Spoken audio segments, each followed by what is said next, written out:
Oil ইণ্ডিয়াৰ OBC আৰু MOBC কৰ্মচাৰী সন্থাৰ উদ্যোগত পাথফাইণ্ডাৰ শীৰ্ষক বিশেষ অনুষ্ঠান।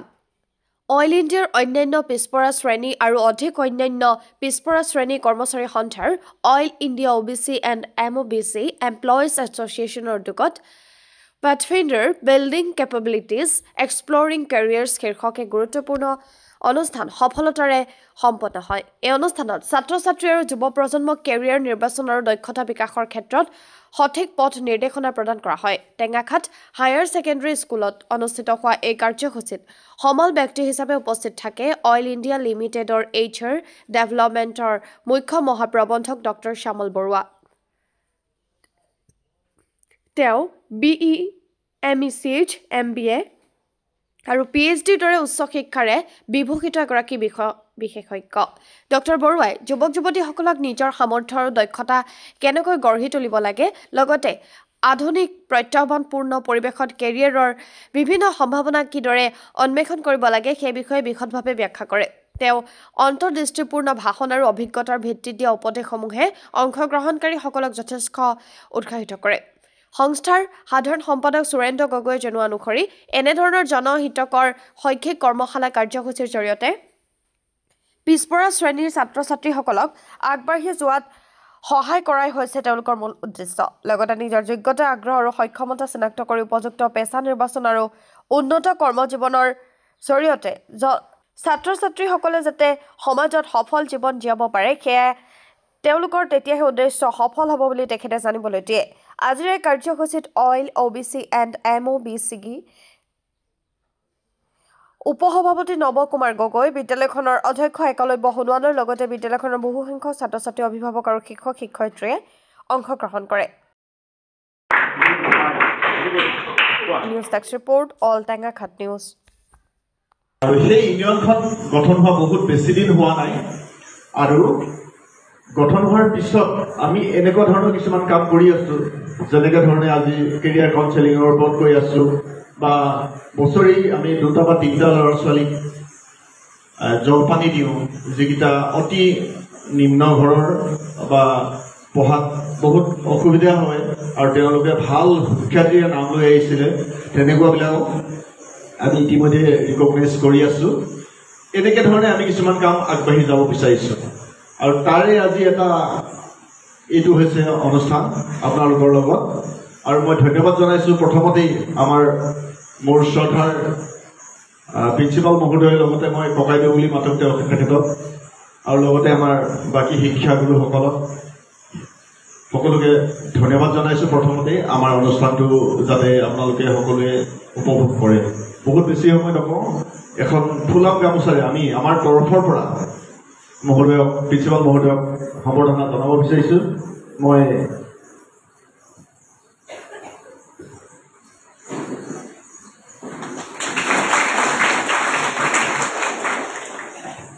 আন্তৰিক ধন্যবাদ জনাইছোঁ আৰু নিশ্চয়কৈ গৌৰৱান্বিত ইয়াত আহি উপস্থিত হৈ অলপ কিবা এটা দি যাবলৈ পাৰিম বুলি আশা কৰিছোঁ।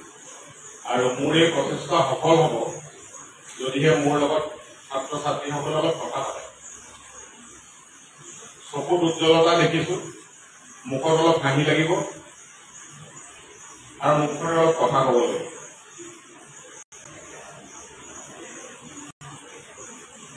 মোবাইল ফোনবোৰ চাইলেণ্ট হয়তো আছে আৰু থাকিলে আমাৰ কাষৰ মানুহকেইজনৰ বা মোৰ কাষত বহি থকা ছাত্ৰ-ছাত্ৰীসকলৰ অসুবিধা হয়। মই প্ৰথমতে মোৰ মোবাইলটো চাইলেণ্ট কৰা নাই, ইয়ালৈ অহাৰ আগতে চাইলেণ্ট আছিলে। মই খালি এটা টাইমাৰ দি লৈছোঁ যাতে মই বেছি দেৰি নকৰোঁ। এটা নিৰ্দিষ্ট সময়ৰ ভিতৰত স্কুল ছুটি হোৱাৰ পাছত হাঁহি মুখে চবে যাতে ইয়াত কৰি যাব পাৰে। আৰু মোৰ এই প্ৰচেষ্টা সাৰ্থক হ'ব যদিহে মই অলপ মাজৰ পৰা পাছৰ পৰা দুআষাৰ শব্দ শুনিবলৈ পাওঁ। এতিয়া 1 মিনিট চকু মুদি, 1 মিনিট নহয় 10 ছেকেণ্ড চকু মুদি সকলোৱে চিন্তা কৰা, কিয় আহিছা ইয়াত, মোক কিন্তু কিয়টোৰ উত্তৰ লাগিব। ষ্টাৰ্ট। যিকোনো কথাই হ'ব পাৰে।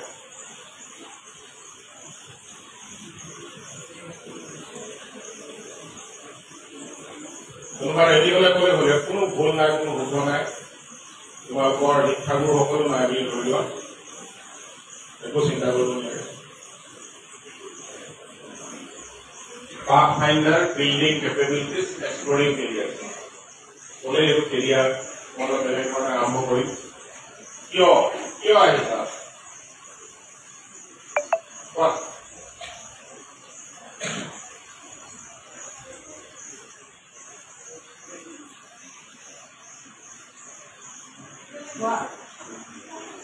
প্ৰিন্সিপাল ছাৰে কৈছে ক'বলৈ, তোমালোকৰ শ্ৰদ্ধাৰ শিক্ষয়িত্ৰীসকলেও কৈছে, শিক্ষাগুৰুসকলে কৈছে, কোৱা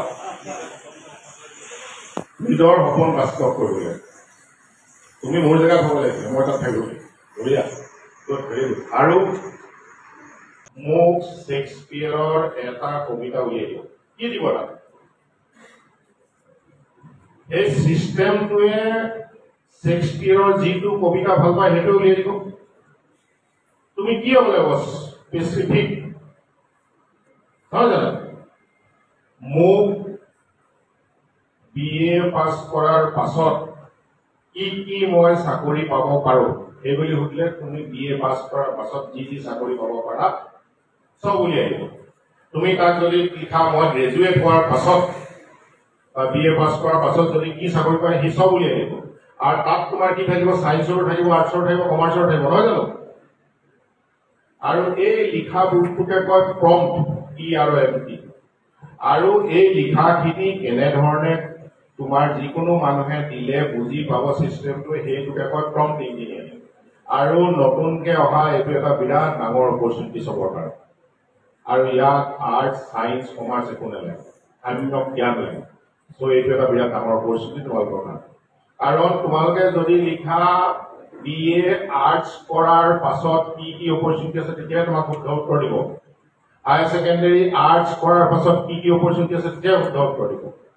কি অপৰচুনিটি আছে মই নকওঁ, মই দুটা এটা এক্সাম্পল দিলো। কিন্তু আমি কেনেধৰণেৰে আৰ্টিফিচিয়েল ইণ্টেলিজেঞ্চক ইউজ কৰিব পাৰো সেই কথাখিনি মই তোমালোকক কৈছো। কাৰণ মই ইয়াত কম, তোমালোকে পাহৰিবা, কোনোবা আহি তোমালোকক ক'ব ক্ৰিয়েটিভ ৰাইটিং কৰিব পাৰে, ফৰেন লেংগুৱেজ ট্ৰেইনিং কৰিব পাৰে, মেকাৰ হ'ব পাৰে, এক্টৰ হ'ব পাৰে, প্লেয়াৰ হ'ব পাৰে, নাট্যকাৰ হ'ব পাৰে, লিটাৰেৰী হ'ব পাৰে, লিটাৰেৰী প্ৰুফ ৰিডাৰ হ'ব পাৰে, বিভিন্ন ধৰণৰ বস্তু আছে, কৈ গ'লে শেষ নহ'ব। গোটেই দিনটো কৈ থাকিব পাৰে, গোটেই দিনটোত কি কৰিব লাগে, কি হ'ল।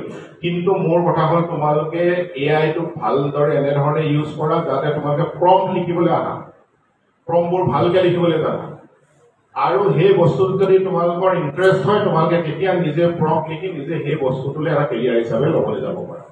আৰু এটা কথা কওঁ তাত, যিটো মই প্ৰেজেণ্টেশ্যন আকাৰ দিবলৈ পালে বহুত ভাল পাওঁ, সেইটো হ'ল DKLBS। DKLBS। কাৰোবাৰ কিবা অনুমান আছে নেকি ডি মানে কি হ'ব পাৰে?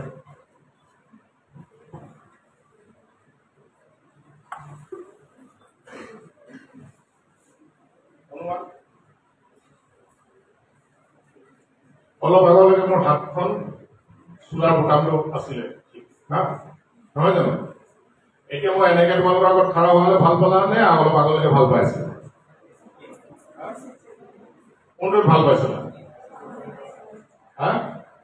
আগৰটো কিয়? মই তোমালোকৰ আগত বক্তৃতা দিব লাগিছো, হয় নাই? নহয় জানো?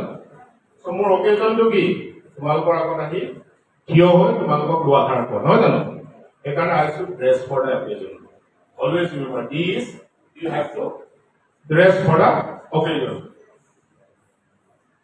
Next. কি কৈছিলো? ডি পাছত কে মানে কি? কেটো সহজ বস্তু, কিবা এটা কোৱা। Time, good, very good. আৰু শিক্ষাৰ লগত জড়িত নলেজ নহয়, ইউ শুড নো সেলফ। কে হ'ল know self, knowing self is the greatest wisdom. ছেক্ৰেটিছে বহুত আগতে কৈছিল। তোমালোকে প্ৰথমতে যিকোনো এটা জেগাত যোৱাৰ আগতে নিজৰ ড্ৰেছ চেন্সটো ঠিক থাকিব লাগিব। কাৰণ মানুহে প্ৰথমতে ভিজুৱেলি দেখে, নহয় জানো? বিয়া এখন খাবলৈতো ইউনিফৰ্মত কোনেও নাযায়, স্কুললৈ ইউনিফৰ্ম আহিব লাগিব। চ' কিছুমান জেগাত নিয়ম আছে আৰু কিছুমান জেগাত আমাৰ সেইকাৰণে এটা বিশেষ জেগাত ফৰ এক্সাম্পল তোমালোকে ইণ্টাৰভিউ দিবলৈ যাবা ভাল ধৰণে ড্ৰেছ কৰি যোৱা তোমালোকক কোনে ৰখাইছে কোনেও ৰখোৱা নাই so' that makes a difference মই জাষ্ট উদাহৰণ এটা দিলোঁ next is know' self and self তোমাৰ বিষয়ে তুমি মোক নোকোৱালৈকে মই তুমি কোন নাজানো আৰু তোমাৰ বিষয়ে মোক তোমালোকে নিজে ক'ব লাগিব যদিহে তোমালোকে নিজৰ ভিতৰখন জানা তেতিয়াহে ক'ব পাৰিব আমি যেতিয়া ইণ্টাৰভিউ লওঁ এটা কথা সুধো tell me two of your strength মানে কি নিজৰ হয় নাই কোনেও ক'ব নোৱাৰে চিন্তা কৰা মানে আজিলৈকে নিজকে নিজে জানিব পৰা আৰু উইকনেছ বুলি সুধিলেতো চবৰে মুখৰ মাত সৰি যায় কাৰণ উইকনেছটো কোনেও ক'বলৈ নিবিচাৰে So that is only if you prepare. One is dress, second is A. L. ক'ৰবাত যাবা তোমালোকে কিবা এটা কৰিবলৈ বিচাৰে so learn about it. যদি চাকৰি ইণ্টাৰভিউ দিবলৈ যোৱা কোৰ্চ এটা ইণ্টাৰভিউ দিবলৈ যোৱা ক'ৰবাত পঢ়িবৰ কাৰণে you should learn about that institution. তোমালোকে আজি ইয়াত কিয় পঢ়িবলৈ আহিছা যদি প্ৰিন্সিপাল ছাৰে তোমালোকক ইণ্টাৰভিউ ল'লে দিন দুজনক যোনে টেঙাখাত হায়াৰ ছেকেণ্ডেৰীখন 1945 প্ৰতিষ্ঠিত বুলি ক'ব পাৰিলে তেওঁ ভাল পালে মই ভাল পালোঁ so' you have to learn about where you are going, learn about the job, learn about the course what you want. So L. So B to কি হ'ব মই বোৰ্ড কৰি আছোঁ B মানে বোৰ্ড না বেলেগ কিবা B is for body language. Albert Mehrabian বোলা এজন চাইণ্টিষ্ট আছিলে তেওঁ বহুত ৰিচাৰ্চ কৰিলে আৰু তেওঁ উলিয়ালে যে আমি কোৱা কথা অনলি 9% মানুহে শব্দকেইটাৰ ওপৰত জোৰ দিয়ে নুশুনে পৃথিৱীত আটাইতকৈ ডাঙৰ বস্তু মানুহে কথা কোৱা নহয় অকল শুনে যাতে মই ৰিপ্লাই দিব পাৰোঁ মই কেনেকৈ তেওঁ কৰিব পাৰোঁ তাতকৈ মন দি কোনেও নহয় আৰু সেইটো ঘৰত মোৰো হয় ঘৰত মই ৰবা শুনা বুলি ক'লে তেওঁ মোক কয় মোৰ দুখ আছে ঘৰত এতিয়া মোৰ কথা শুনি বেলেগ জেগাত আছে চ' তেওঁ কৈছিলে যে আটাইতকৈ বেছি যিটো প্ৰভাৱশালী কথোপকথনৰ বস্তু হ'ল বডি লেংগুৱেজ চ' 70 মাস্কুল আছে আমাৰ ফেচত মন দি শুনা কেইটা আছে আৰু ই এক্সপ্ৰেছন কেইটা বনায় 800টা 70 muscles in your face makes 800 expression খং দুখ সুখ আনন্দ নিৰানন্দ আমনি লগা ইণ্টাৰেষ্ট দিয়া সেইকাৰণে তোমালোকে যেতিয়া শিক্ষক শিক্ষয়িত্ৰীসকলে ইয়াত থিয় হয় আৰু তোমালোকক পঢ়ায় তোমালোকৰ চকু আৰু বডি লেংগুৱেজ দেখি তেখেতসকলে গম পায় কোনে মন দি আছে কোনে নপায় এতিয়া যেনেকৈ মই গম পাই আছো তাৰ মন ক'ত নাই যদি প্ৰিন্সিপাল ছাৰে মোক তোমালোকৰ এখন ৰিপৰ্ট কাৰ্ড দিবলৈ বিচাৰে কেইজনমানৰ অৱস্থা বৰ বেয়া হ'ব কেইজনমানৰ অৱস্থা বৰ ভাল হ'ব কাৰণ ইয়াৰ পৰা মই চব দেখি আছো কোনে মন দি আছে মোলৈ চাই কোনে মন দিয়া নাই কোনে ভাবি আছে যে কেতিয়া শেষ হয় সেইটো কাৰণ আমাৰ মুখখনে আমাক এনেধৰণে ঠগে তুমি ক'ব নোৱাৰা মই নিজে পাতিছোঁ এখন মিটিঙত মোৰ খং উঠিলে আমাৰ কোম্পানীৰ CMD কৈছে শ্যামলৰ খং উঠিছে জলদি শেষ কৰাই ভাল মিটিংটো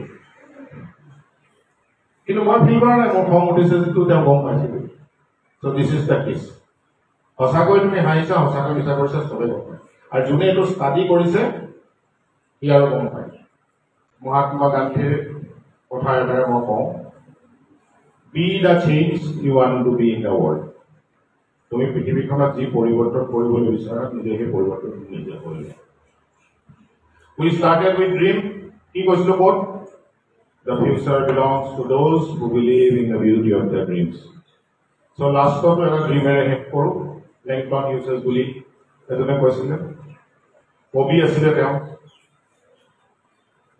Hold fast to your dreams, for if dreams die, life is a broken wing bird that cannot fly. So thank you very much.